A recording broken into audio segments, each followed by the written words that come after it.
Nongeye mbahaye ikaze mwese mukurikiye ibiganiro bya Garagara Gospel, by'umwihariko ibiganiro by'iyobokamana bigufasha kwegera Imana ndetse no gusobanukirwa gutera imbere mu ntekerezo runaka zerekeye iyobokamana ndetse no kwegera Imana, Yehova cyangwa se uhoraho umutegetsi w'ikirenga w'isi n'ijuru.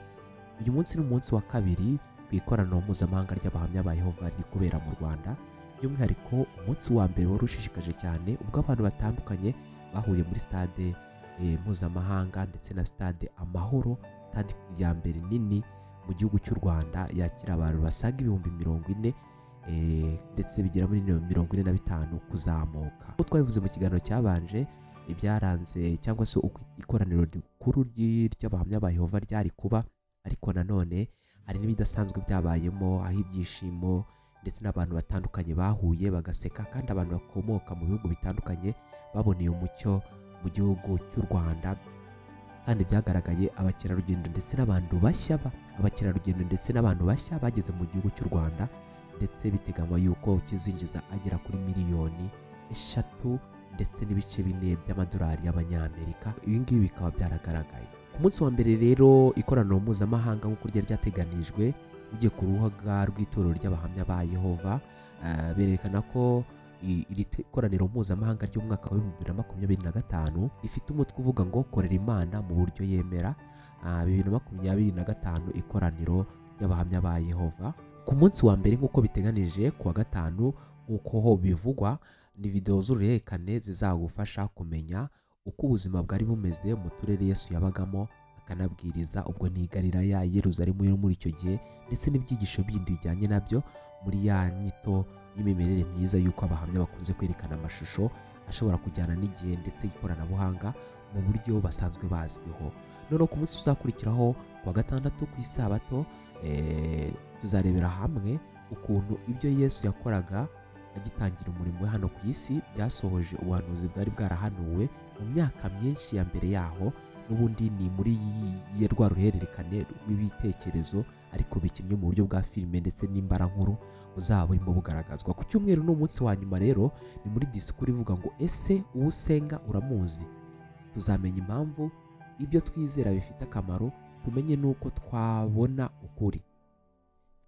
Filime ishingiye kuri Bibiliya, ubutumwa bwiza bwerekeye Yesu, igice cya 2 n'icya 3, igihe Yesu yabatizwaga. Ubwo ni uyu munsi, ni ku munsi wo ku itariki 9 z'ukwezi kwa 8.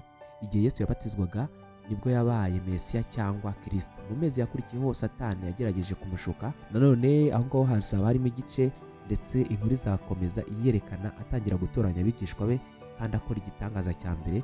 Ibyo bintu ndetse n'ibindi biri mu gice cya filime tuza kureba ku munsi wa kabiri w'uyu munsi w'ikoraniro ry'abahamya ba Yehova. Ushobora kuba nawe kwitabira ikoraniro ry'abahamya ba Yehova, cyangwa ugasura urubuga rwabo, ni rwa jawa.org, kugira ngo urebe porogaramu yose kandi mu buryo bwa video ndetse n'uburyo runaka. Abahamya ba Yehova mu buryo bw'imitegurire y'itorero bakunze gukoresha uburyo bw'iyogezabutumwa bugera kuri bose, ariko nanone biba bigoye ko ushobora kuba wakoresha amashusho yabo mu buryo runaka usangiza abandi niba utabiherewe uburenganzira. Rero ushobora kutwihanganira cyane ku buryo utabona amafoto cyangwa amavideo menshi agaragara muri iki gikorwa. Nyuma itorero rizagena uburyo rishobora kuyabasangiza, ariko niko muri make iri koraniro rimeze. Uyu munsi rero ni ugukomeza barebera hamwe imiterere y'urugendo rwa Yesu, ubutumwa bwiza bwerekeye Yesu, igice cya 2 n'icya 3, igihe Yesu yabatizwaga, ndetse aba Mesiya, gutoranya intumwa ndetse n'ibindi. Urashishikarizwa kwegera itorero ry'abahamya ba Yehova rikwegereye kugira ngo ubashe gusobanukirwa byinshi, cyangwa se urubuga rwabo jawa.org, ukabona byinshi bijyanye n'ibyo bashobora kugufashaho. Rero ni iby'agaciro cyane, abantu barishimye. Kigali rwose iratuje. Uburyo mwabonye uburyo polisi y'igihugu yashyizeho kugira ngo hataza kuba umuvundo mu gace kerekeye aho ikoraniro mpuzamahanga riri kubera. Bateguye uburyo runaka bari kugenda bagezwa kuri iryo koraniro, kandi umuryango mugari w'itorero ry'abahamya ba Yehova ku isi ndetse no mu Rwanda wateguye uburyo mpamo bashobora kuzaba bagenda bahabwa amakuru abafasha kugera ku ikoraniro neza mu gihe cy'iminsi 3. Uyu ni umunsi wa kabiri.